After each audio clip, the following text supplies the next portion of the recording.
Poslušajte audio razglednicu koju su napravili polaznici ljetne škole digitalne audioprodukcije u Zadru 2024. godine.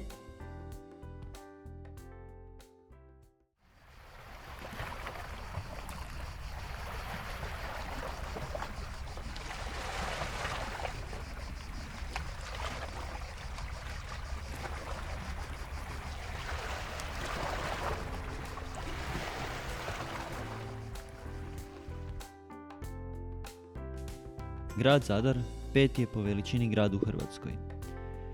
Ima oko 70.700 stanovnika, površina mu pokriva 25 km2, a sastoji se od 15 gradskih naselja.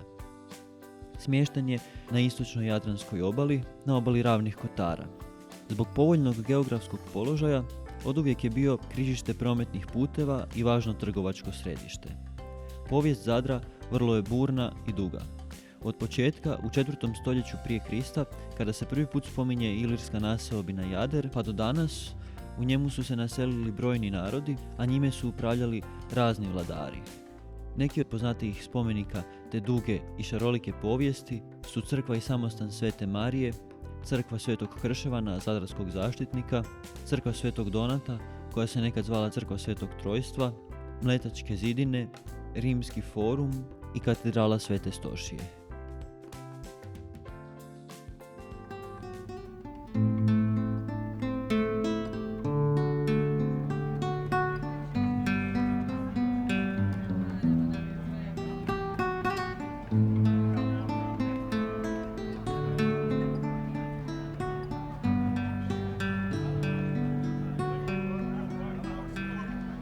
Dva, tri đira priko foše, još kad malo puše jugo. Zalud blaga cilog svita, kada srce neće drugo. Priko pjace ide klapa, srce odmah jače lupa. Čekajte me, prijatelji, noćas ćemo piva skupa. Zadar je u srcu mome, Zadar je u mojoj duši. Progovori pismo moja kad se rič u grlu guši. Zadar je u srcu mome,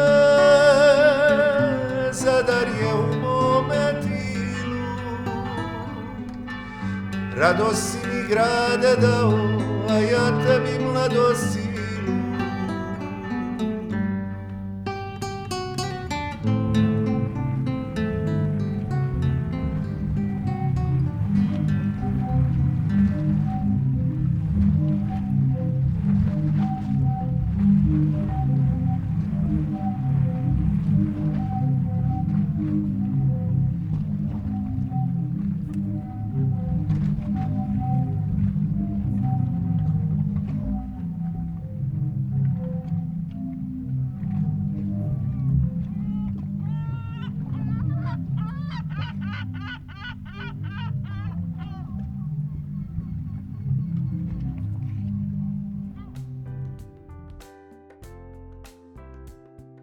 Od 2005. godine zapadnim dijelom Zadarske rive odjekuju tonovi morskih orgulja koje predstavljaju sklad između prirode i djela ljudskih ruku.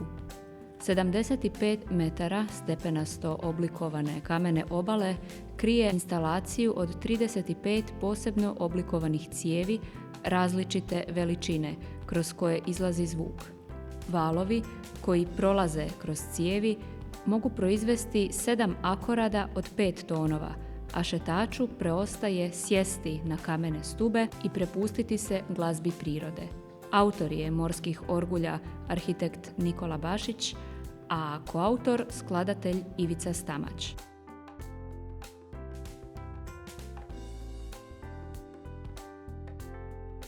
Zadar ima višestoljetnu sveučilišnu tradiciju, najdužu u hrvatskim zemljama, na tradicijama crkvenog školstva koje se u Zadru spominje od 10. stoljeća. Od osnutka visokoškolsko obrazovanje u Zadru kontinuirano se provodi, međutim, sveučilište je imalo kratki prekid rada krajem 15. stoljeća zbog osmanlijskih osvajanja, te su francuske vlasti tijekom napoleonskih ratova ukinule sveučilište u Zadru.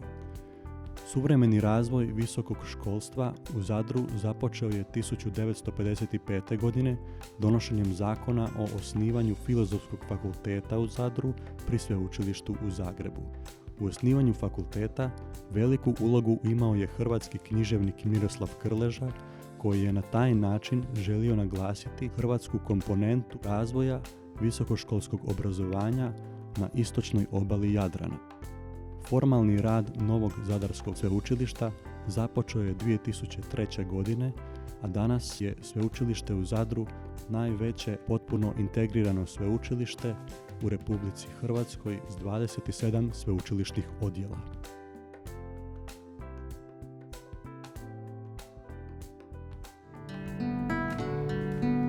Dva, tri đira priko rive i još malo do Muraja. Zvone zvona moga grada, tiha noć je, Zadar spava. Priko pijace ide klapa, srce omajače lupa. Čekajte me, prijatelji, noćas ćemo piva skupa. Zadar je u srcu mome, Zadar je u mojoj duši. Progovori pismo moja kad se riječ u grlu guši. Zadar je u srcu mome, Zadar je u mome tilu. Radost si mi grade dao, a ja tebi mladost silu. Radost si mi grade dao, a ja tebi mladost silu.